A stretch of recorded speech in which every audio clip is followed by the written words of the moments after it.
Hello दोस्तों, कैसे हैं आज। आज का हमारा बड़ा ही करंट का टॉपिक है इंडिया और कतर रिलेशन।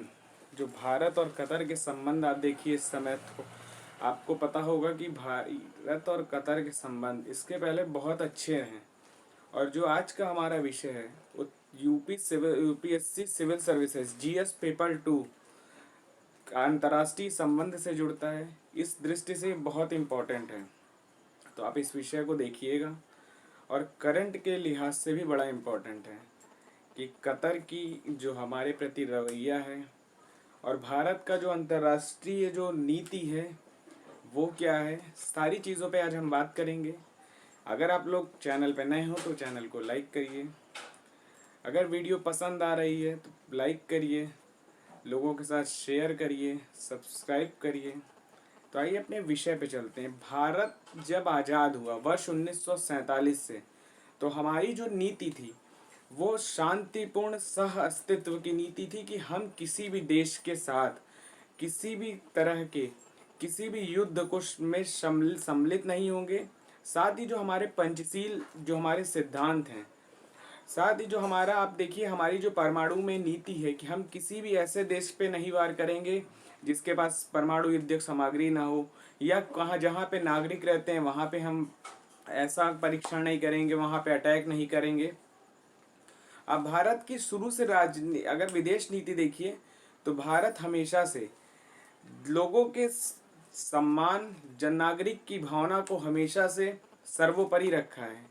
और आप लगातार आप देख रहे होंगे, चाहे वो रशिया यूक्रेन युद्ध में भारत की जो तटस्थता है, हमास और इजराइल के युद्ध जो चल रहे हैं, आप देखिए जिस तरीके से चल रहा कॉन्फ्लिक्ट, उसमें जो भारत की तटस्थता है।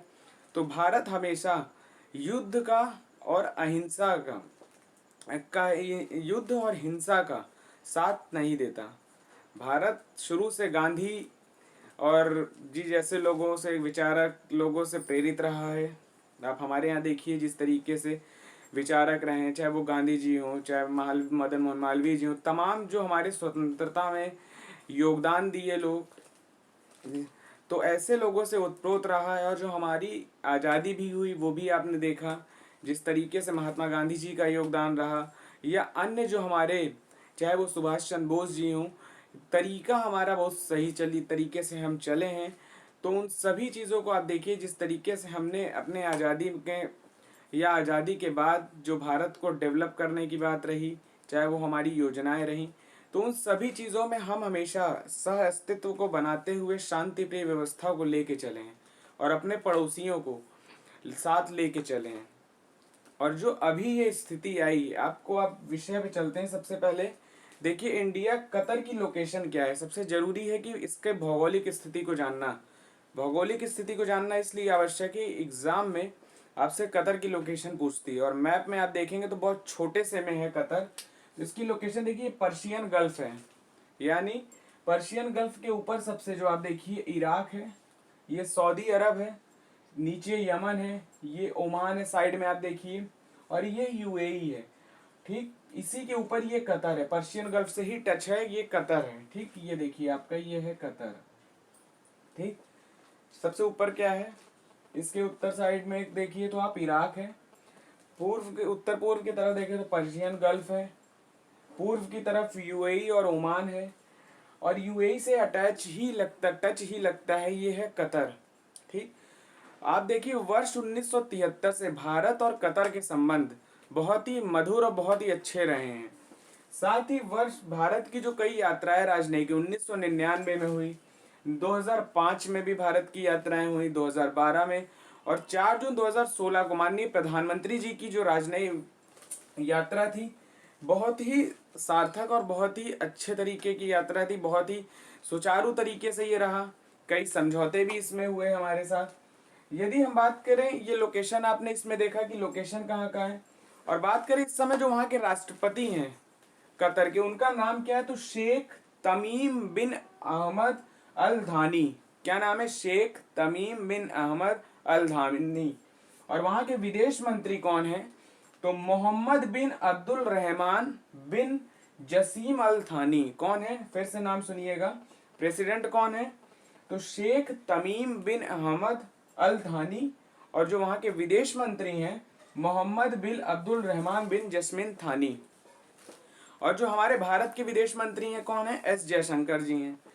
तो हुआ क्या है कि कतर की अदालत ने अभी हाल ही में भारत के जो 8 रिटायर जो पूर्व नौसैनिक थे उनको सजा की सुनाई है, सजाए मौत सुनाई है कि उनको। और इसमें जो 8 हैं उनके नाम थोड़ा सा ध्यान दीजिए। नाम क्या है?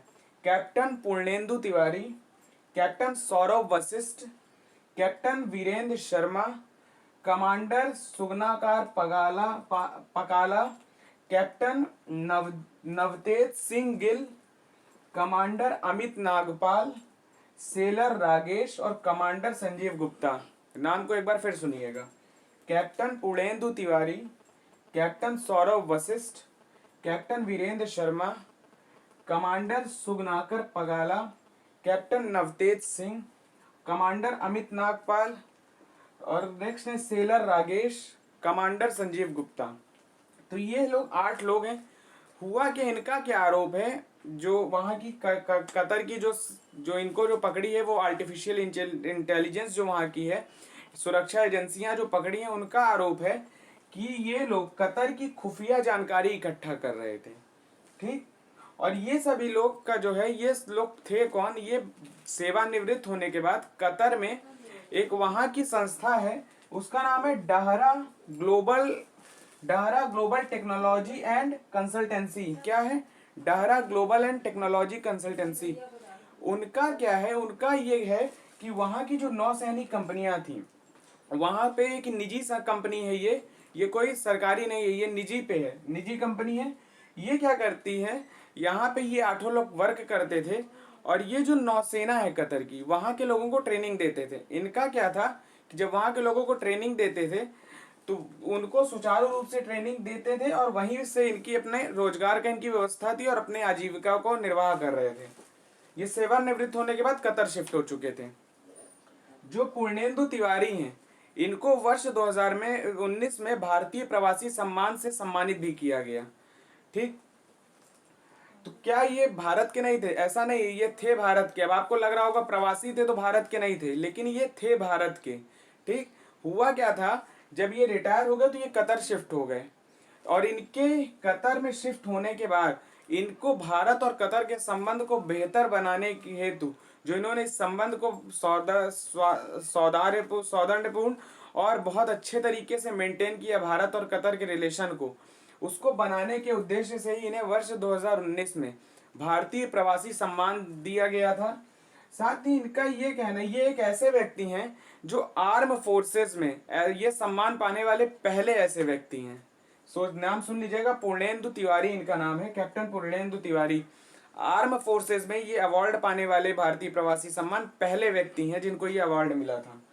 साथ ही ये जो 8 लोग हैं इनका ये कहना है कि हम वहां पे हम अपने सेवा दे रहे थे, हमारा कोई ऐसा उद्देश्य नहीं है। साथ ही जो इन लोगों को जब जेल हुई तो उसके लगभग 1 से 1.5 माह तक किसी को कोई जानकारी नहीं हुई। वर्ष 2022 में इनकी जो सिस्टर है पूर्णेंदु तिवारी की, इनका ऐसा कहना है कि इन्होंने भारत सरकार के और अपने ट्विटर हैंडल से इन्होंने ट्वीट किया कि हमारे लोगों को, जो हमारा भाई है उसको बचाएं और इनके साथ जो अन्य लोग हैं। इसमें एक इंटरेस्टिंग बात यह है कि इसमें एक व्यक्ति कतर का भी है जिसका अजीम नाम है, उसको भी इसको गिरफ्तार किया गया था लेकिन बाद में उसको बरी कर दिया गया, उसके ऊपर कोई केस नहीं है। और इन 8 लोगों को जो सजाए मौत की सजा सुनाई गई है। तो इन लोगों का ये, इनकी बहन का ये कहना है कि यदि सबको सजा है तो सबको सजा सुनाई जानी चाहिए, एक व्यक्ति को उसमें बरी करके अन्य को सजा क्यों सुनाई गई। साथ ही जो इनका आरोप है अभी जो है उस पर पूरी तरीके से क्लियर, मतलब आपकी इस पे रिपोर्ट नहीं आई है। ठीक। तो ये इनकी स्थिति थी और भारत का इसमें क्या स्टैंड होना चाहिए।